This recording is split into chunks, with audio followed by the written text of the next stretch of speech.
Salve, meu caro aluno, salve, minha cara aluna, tudo bem com vocês? Espero que sim. Galera, na aula de hoje a gente começa a discutir uma nova substância, uma nova molécula que compõe essa categoria, que é a bioquímica celular. Uma dessas substâncias que a gente precisa para observar um bom funcionamento do nosso organismo. Inclusive, é uma substância que vai sofrer um certo preconceito, né? Que são os lipídios, que popularmente a gente costuma tratar genericamente como sendo as gorduras. Por que existe um certo preconceito em relação a ela? Porque hoje, infelizmente, né, galera, a gente vive numa sociedade que costuma pregar uma certa ditadura do corpo perfeito, e nesse corpo perfeito não existe muito espaço para que essas substâncias sejam presentes no nosso organismo. O que é uma enorme bobagem. Cada um é bonito da forma que é, né? Cada um tem sua própria beleza.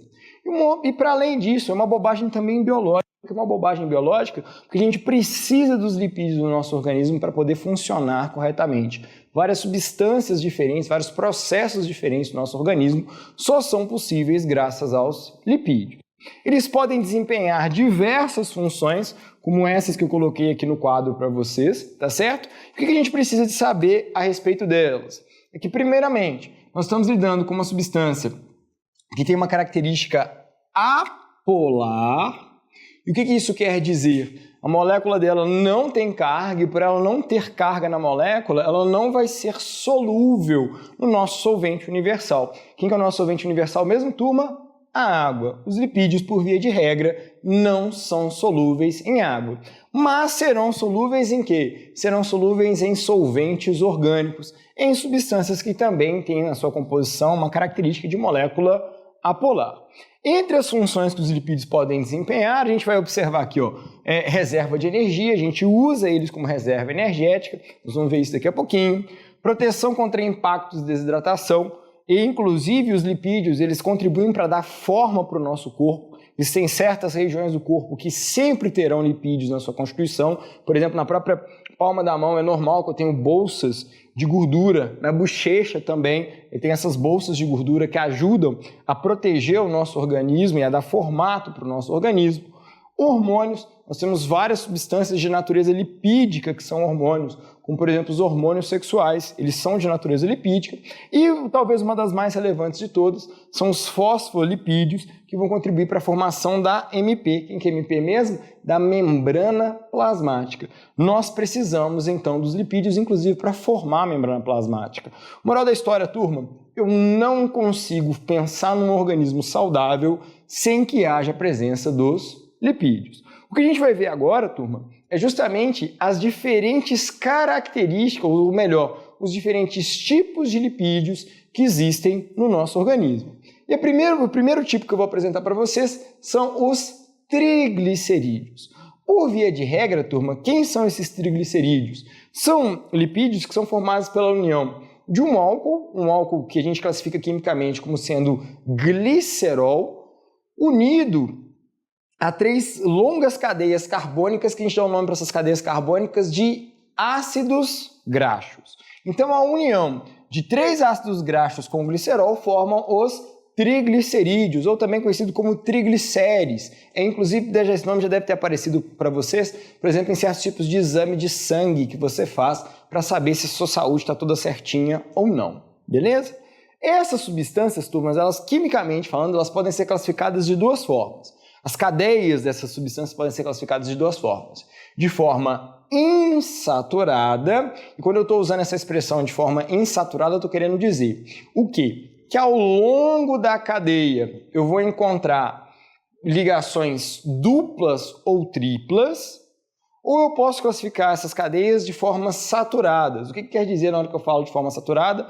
Todas as ligações que formam essa molécula são ligações simples. A primeira coisa que eu quero chamar a atenção para vocês, turma, é o seguinte: quando eu estou lidando com essa substância de forma insaturada ou de forma saturada, eu já trago uma nova perspectiva no que diz respeito como eu vou encontrar eles na natureza. Devido à presença dessas ligações duplas ou triplas, o formato da molécula começa a ficar diferente. Olha como é que a forma e a função sempre é muito importante dentro da biologia. Essas ligações duplas ou triplas fazem com que as diferentes moléculas de triglicerídeos não consigam se encaixar corretamente. E por elas não conseguirem se encaixar corretamente, elas não conseguem assumir o quê? O estado sólido à temperatura ambiente. Elas, à temperatura ambiente, elas sempre serão no estado líquido. Por isso eu coloquei esse Lzinho aqui na frente. Normalmente, a gente costuma encontrar os triglicerídeos insaturados, principalmente nos vegetais, formando aquilo que a gente chama dos óleos vegetais, tá certo? Inclusive os óleos que a gente usa na preparação de comida, né? Como, por exemplo, óleo de girassol, óleo de canola, óleo de soja, óleo de milho. Então, aquelas substâncias que são geralmente extraídas das sementes, a gente tem inclusive aquela semente que a gente chama de oleaginosas, são basicamente triglicerídeos que estão no estado líquido. Gente, perceba, no entanto, o seguinte: esse estado, essa aparência, a questão deles estarem no estado líquido, é numa perspectiva de temperatura ambiente e está relacionado às ligações que elas estabelecem. Mas eu coloquei aqui associado a essas substâncias, a esses triglicerídeos insaturados, as gorduras hidrogenadas. Provavelmente vocês já devem ter ouvido falar a respeito dessas gorduras hidrogenadas. Vocês devem ter uma noção que essas substâncias não são legais e, de fato, não são mesmo. São um tipo de substância que você deve evitar pensando na sua saúde, pensando no seu bem-estar. O que são gorduras hidrogenadas? São gorduras que originalmente eram gorduras insaturadas e, por meio de um processo industrial, são convertidas em gorduras saturadas. Olha, professor, como assim? Eu vou explicar, mas antes, deixa eu apresentar para vocês as gorduras saturadas. Enquanto as gorduras insaturadas são líquidas à temperatura ambiente, as saturadas são sólidas. As ligações simples permitem que haja uma deposição das moléculas, permitindo que elas sejam à temperatura ambiente no estado sólido. É o que a gente efetivamente conhece como gordura, tá? Banha, é isso mesmo. Aquela gordurinha que a gente acumula no nosso corpo, dependendo da forma como a gente se alimenta, nada mais é do que triglicerídeos de cadeia saturada. Essas gorduras, turma, são normais de existir, tá? E elas vão estar sempre presentes no nosso organismo. A grande questão que a gente pode pensar é se essas substâncias estão numa concentração muito maior do que o ideal para o nosso organismo. A gente começa sim a pensar em alguns cenários que a gente tem que começar a repensar a distribuição dessas gorduras. Principalmente quando a gente começa a falar, por exemplo, de gordura visceral, aquelas gorduras que a gente começa a observar entre os órgãos. Isso é um fator complicante? Sim, isso é um fator complicante, né? A obesidade, que é quando o indivíduo começa a apresentar altos teores de gordura no seu organismo, pode sim, eventualmente, ser um problema de saúde. Pode vir a ser, tá? Mas tem vários cuidados, várias particularidades que a gente tem que levar em consideração. Então, veja bem, os triglicerídeos saturados são o que a gente popularmente chama de gordura. Os insaturados são aqueles que a gente popularmente chama de óleos. E eu estou apresentando aqui para vocês as gorduras hidrogenadas. O que são essas gorduras hidrogenadas, então? Por meio de um processo industrial, eu consigo converter as gorduras insaturadas em gorduras saturadas. Uai, professor, mas tá, e daí? Qual que é o problema de eu converter gorduras insaturadas, que são líquidas à temperatura ambiente, e convertê-las em gorduras saturadas, que são sólidas à temperatura ambiente? O fato, galera, dessas moléculas que são formadas por esse processo industrial não existirem nos seres vivos e assumirem uma configuração tridimensional que torna muito difícil a sua metabolização. Gorduras hidrogenadas, turma, estão presentes em diversos alimentos diferentes. Eu vou trazer aqui talvez um dos mais fáceis de vocês assimilarem a ideia. Sabe recheio de biscoito? Tipo biscoito passatempo, Oreo, Bono, Traquinas. Sabe aquela creminho que vem ali no meio? Pois é, aquele creminho que não derrete de jeito nenhum, não interessa qual que é a temperatura do ambiente, é justamente o quê? Gordura hidrogenada. Quer um outro exemplo interessante? Margarinas. Margarinas também são gorduras hidrogenadas. O que isso quer dizer? São substâncias que originalmente eram óleos que passam por um processo de aquecimento e nesse aquecimento essas ligações duplas, essas ligações triplas sofrem uma alteração e para eu garantir que essas ligações não continuem existindo, eu adiciono à minha mistura desses óleos justamente quem? Justamente o hidrogênio. E eu, ao adicionar o hidrogênio, eu faço com que a minha gordura, que originalmente era insaturada, se torne uma gordura o quê? Se torne uma gordura saturada. Qual que é a grande vantagem disso, pensando no processamento do alimento? Essas gorduras hidrogenadas, justamente por elas não existirem na natureza, dificilmente eu vou encontrar organismos que vão ser capazes de metabolizar ela, inclusive a gente. Resultado disso, os alimentos que carregam gorduras hidrogenadas vão costumar apresentar o quê?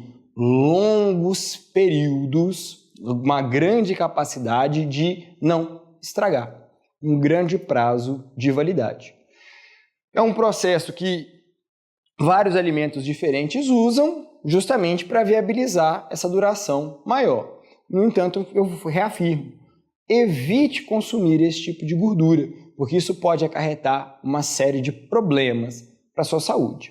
Agora, turma, eu vou trocar o nosso quadro para a gente continuar vendo os diferentes tipos de lipídio. Então, espera só um instantinho que a gente já continua, beleza? Muito bem, meu caro aluno, minha cara aluna, dando continuidade aos tipos de lipídios que a gente está vendo. Acabei de apresentar para vocês os triglicerídeos, né, ou os glicerídeos, se a gente pudesse falar dessa forma.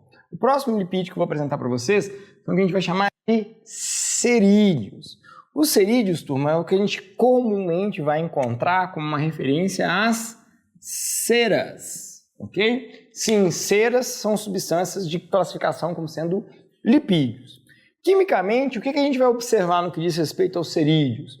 Enquanto que lá nos triglicerídeos, né, o álcool que eu usava para construir eles era obrigatoriamente o glicerol, aqui é qualquer outro tipo de álcool que não seja o glicerol.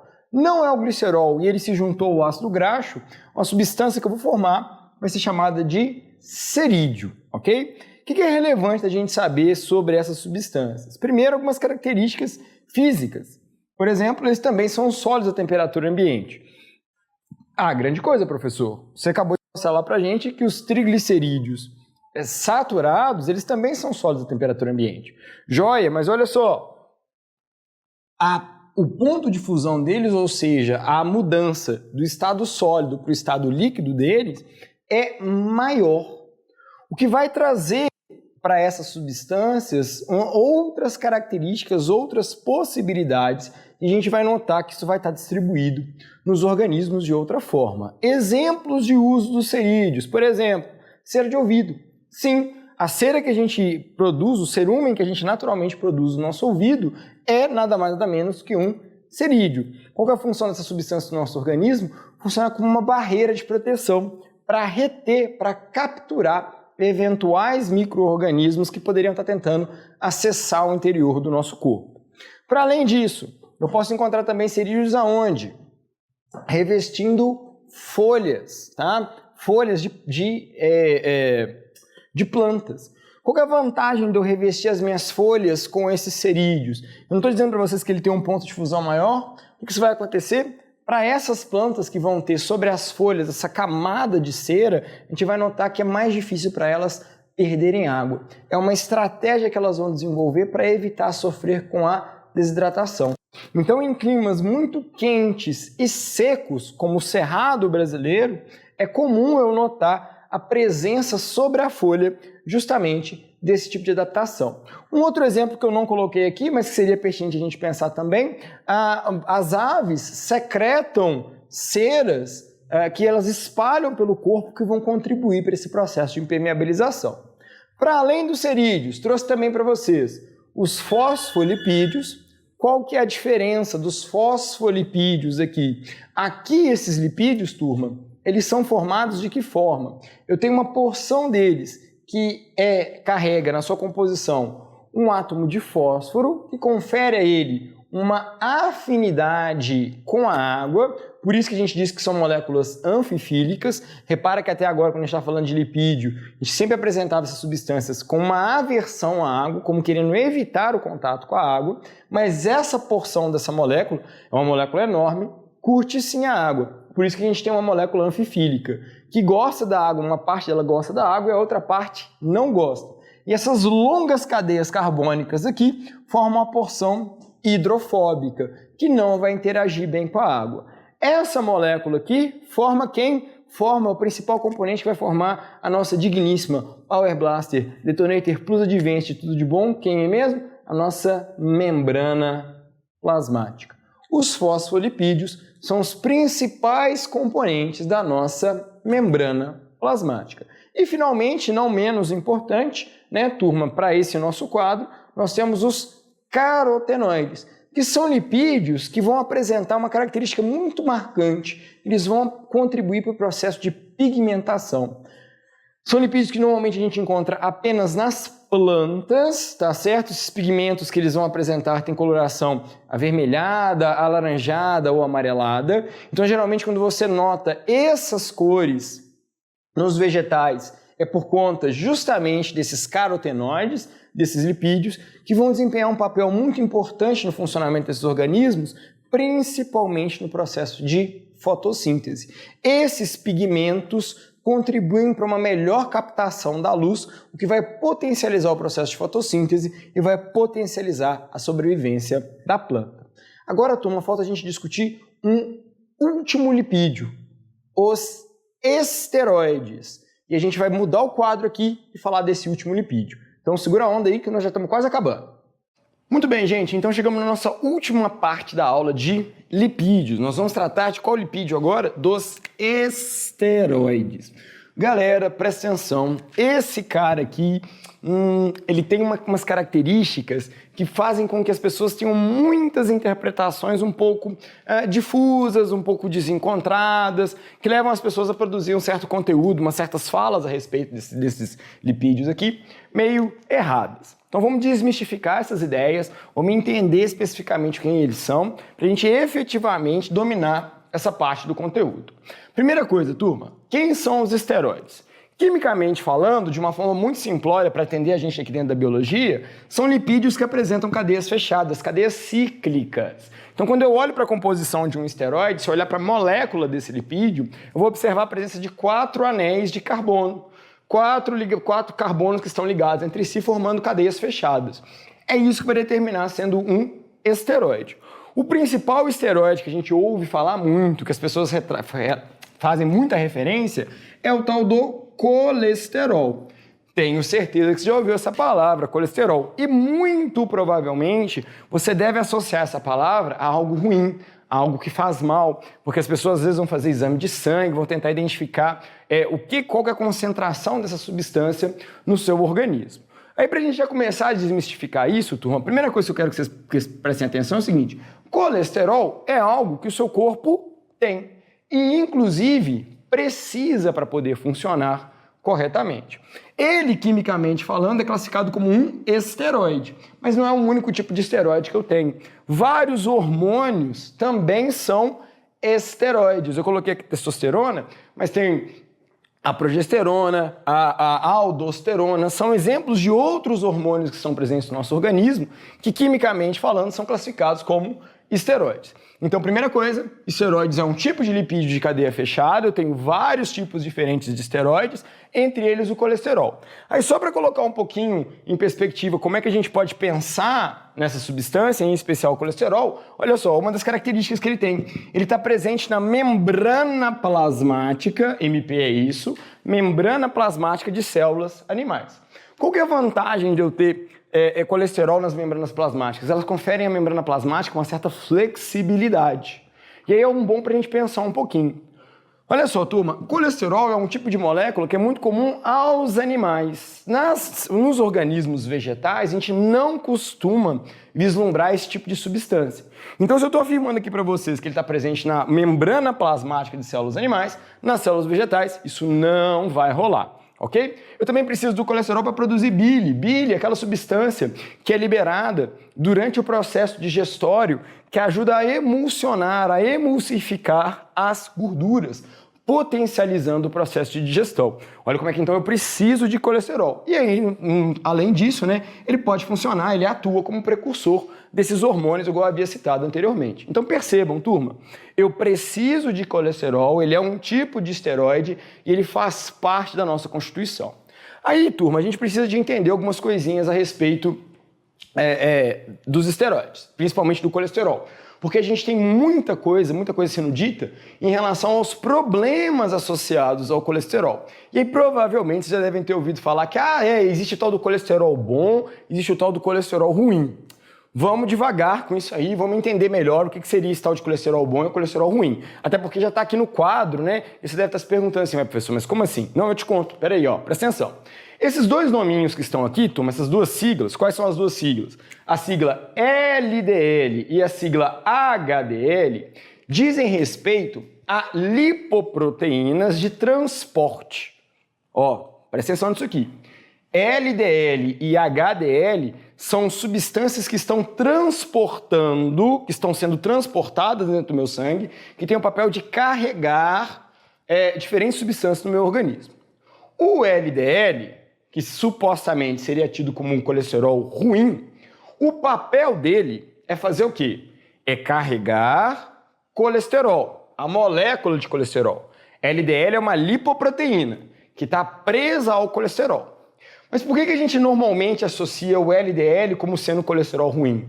Por quê? Se eu tiver uma alta taxa de colesterol na minha corrente sanguínea, eu vou ter automaticamente uma alta quantidade de LDL.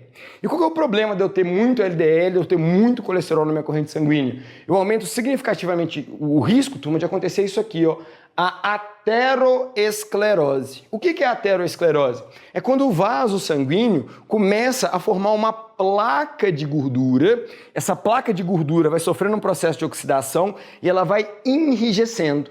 Qual é o problema disso? O meu vaso sanguíneo, que tem que ser flexível para suportar variações de pressão, para permitir que haja passagem do sangue livremente, ele não consegue mais fazer isso. Por que ele não consegue mais fazer isso? Porque essas placas de gordura estão inviabilizando esse tipo de coisa. Então, a alta taxa de LDL aumenta o risco da pessoa ficar com os vasos sanguíneos entupidos. Dependendo da região que isso acontecer, a pessoa pode ter um acidente vascular, e esse acidente vascular pode levar, inclusive, ele a óbito, por exemplo, se dependendo da região do cérebro que isso acontecer, ou, por exemplo, nos vasos coronários que circundam o coração, podem fazer com que o coração deixe de receber oxigênio e a pessoa pode acabar morrendo. Mas volto a dizer, turma, LDL é uma substância que carrega o colesterol. Ela não é efetivamente o colesterol. E a alta concentração de colesterol é que vai fazer esse risco aumentar.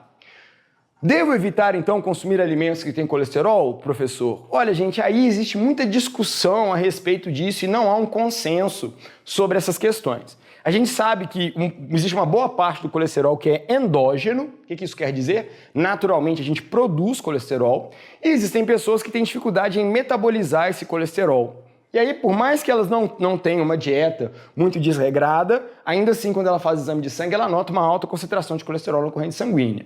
Tem pessoas que não têm nenhum problema com colesterol, mantêm uma vida saudável, fazem ingestão de alimentos com alto teor de colesterol, geralmente proteínas de origem animal, né? E não conseguem ter nenhum tipo de problema. Então, existe uma certa subjetividade nesse ponto. Uma recomendação que eu te dou, pensando no seu bem-estar, cuide da sua alimentação de uma forma geral. Evite ingerir esses alimentos ricos em gordura, principalmente as proteínas animais, né? Porque elas, querendo ou não, elas aumentam significativamente o risco de outros problemas que não necessariamente seja o colesterol. Beleza, já expliquei para vocês o que seria o colesterol dito como ruim, que a gente já sabe, na verdade, que não é nem bem o colesterol, é uma lipoproteína. E estou aqui escrevendo, né? Aliás, está escrito aqui que existe também supostamente um colesterol bom, que seria o HDL. O HDL também, obviamente, turma, é uma lipoproteína. Por que ele é tido como um colesterol bom? É porque o HDL, essa lipoproteína, quando existe uma alta concentração de LDL, o que acaba acontecendo? Essa lipoproteína tem a propriedade de levar o LDL, prender o LDL e tirar o LDL da corrente sanguínea. Ou seja, o HDL é tido como um colesterol bom porque ele consegue interagir com o LDL, ele consegue forçar ligações com o LDL e tirar esse excesso de LDL da corrente sanguínea. Então por que ele é bom? Porque ele consegue remover aquele colesterol aquela lipoproteína que se ficar em grande quantidade no meu organismo, causa um entupimento de vaso sanguíneo. Por isso que ele é tido como um bom colesterol. Mas no fim das contas, os dois são lipoproteínas de transporte. Nem é o papel principal do HDL se prender ao LDL, mas quando há excesso de LDL na corrente sanguínea, ele acaba optando por fazer isso, ok? Bom, turma, então na aula de hoje, veja bem, nós discutimos os diferentes tipos de lipídios, falamos sobre as várias categorias que eles têm e observamos aí as diferentes características que eles vão apresentar e os diferentes usos que eles podem ter. É bom que a gente expanda o nosso conhecimento no sentido de perceber que lipídio é muito mais que gordura e óleo. Tem várias funções diferentes e a gente precisa dele no nosso organismo e os outros seres vivos também precisam deles nos organismos deles para que eles possam funcionar corretamente. Beleza? No mais, por hoje é só. Até a nossa próxima aula. Fiquem bem. Até mais.